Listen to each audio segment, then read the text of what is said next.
Hey everyone, Nick in the States here, and today let's talk a little more about Bigsby's, but let's also bring some SG action into the mix.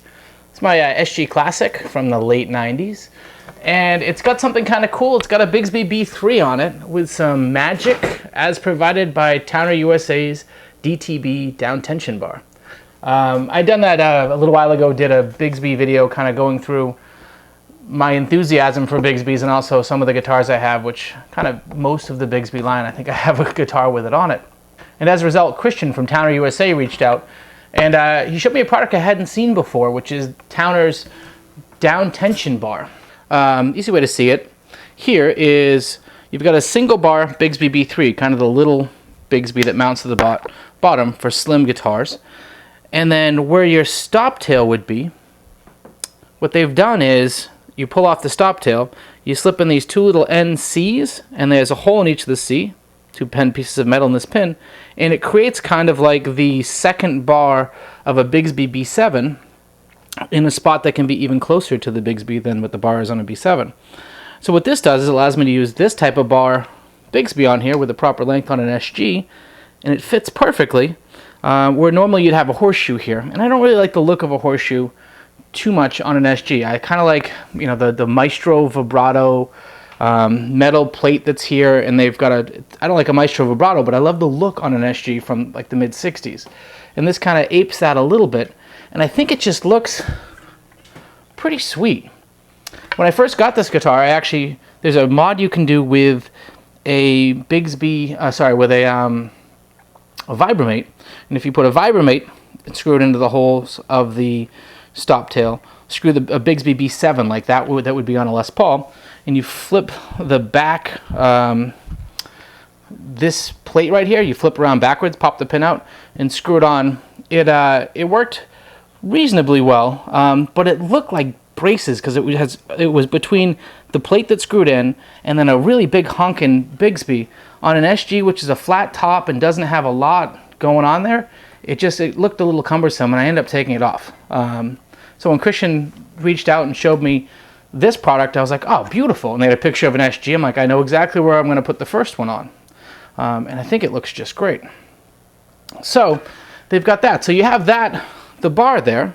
And like you say, you can see how your single bar Bigsby comes over here, goes under this bar and up over the bridge, and now you can height adjust this because your screws just like a stop tail so that it doesn't hit the edge, the strings don't hit the edge of the bridge. Really cool. And what they've added to that is this kind of neat concept of a screwless, holeless, clean thing in your guitar. They've got this really neat little adapter that slips into the hole in the Bigsby. You run your jack pin through. I replaced it with a longer screw that they included. Screw it back in, and there's actually rivets and grommets that can fill those 4 holes. These holes are 60 years old and they're a little smaller than the new Bigsby, so the grommets and rivets didn't fit. But they included the little fuzzy pads underneath here so that it won't ruin my finish. So that way there's no screws holding it here. There's no screws holding it top other than utilizing the original stop tail pieces. And now I have a properly tensioned Bigsby, really to give me a little bit more attack and whatnot on an SG. Sweet stuff. One thing I will say, learning experience that I had was, now that there's more tension on here, it definitely compresses the spring more than this particular B3 had in previous installations. And this is an old spring. It's like a 3/4 inch small one, and it's pretty old. So it's a little lower than I would normally have it, so I don't get quite the range of attack. GuitarPartsResource.com, you can buy Bigsby springs of different sizes, and I think I'm going to get 1 inch and 1.25 inches because they're like 10 or 12 bucks each. So I'll have both, and I can figure out which one works. But this is good enough for now to definitely to play with and to enjoy, and it adds definitely a new character that this guitar didn't have before when it was just a stop tail. What I'm really jonesing to use this on, though, is on a 137, ES-137 Gibson, or a 335 that would have a stop tail. I've had a lot of opportunities to buy a 335 over the years, but in a big body guitar, I want to put a Bigsby on it, and if it has a stop tail, I don't want to pay to have someone fill and paint and cover it or put that custom-made plate that they did. Gibson used to even do it. They built all the bodies with stop tail holes, I think, in the early 60s, and they'd put this plastic custom-made plate for the ones that they shipped with a Bigsby so it could cover the drill holes that are there. So for anyone saying Gibson doesn't build them like they used to, well, they cut corners back in the day too. Like, money's money and profit's profit, I guess. So I'm really jonesing to do something like that on one of those. I don't have any of those lined up yet, but stay tuned. There's a chance. So I put it on here. Christian was really cool. He saw my enthusiasm for Bigsby's in the last one, so he gave me a bit of a deal to buy these. So I appreciate it. Thank you. Super digging it. He's also shared some other cool, neat tricks and stuff on Bigsby. So check out Tyner USA. They're good guys. If you're a Bigsby fan, they're one of us. And it's a relatively small shop, where they're trying to get some more exposure. So happy to share anything that I think is super cool. And I mean, come on, look at that. That is just a great looking SG. So this guy. The other thing is, to install, it takes longer to put strings on and tune with a Bigsby than it does to swap out your stop tail and throw one of these on.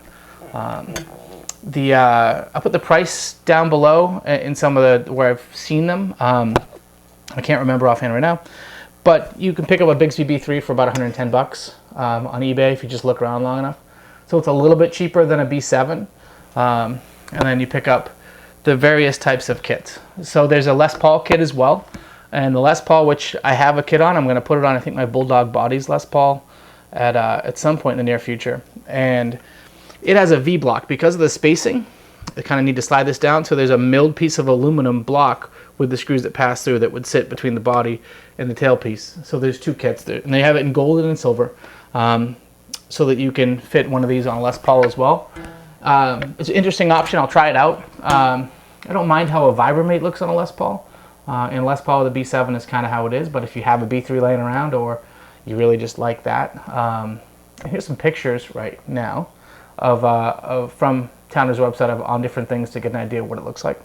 So pretty sweet. Even with the V-block, it fits in a Les Paul case. That's one of the first things I checked. So stay tuned. I'll be putting on something else, but check those guys out. Anyone that it can't be a huge number of Bigsby enthusiasts out there. So anyone that takes care of the small community, happily show some love right back at. So what I want to do now is do a little time-lapse video of me figuring out how to put this thing on with a minimal reading of directions. Yeah, so enjoy this part.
hope you enjoyed that bit of speed and fun.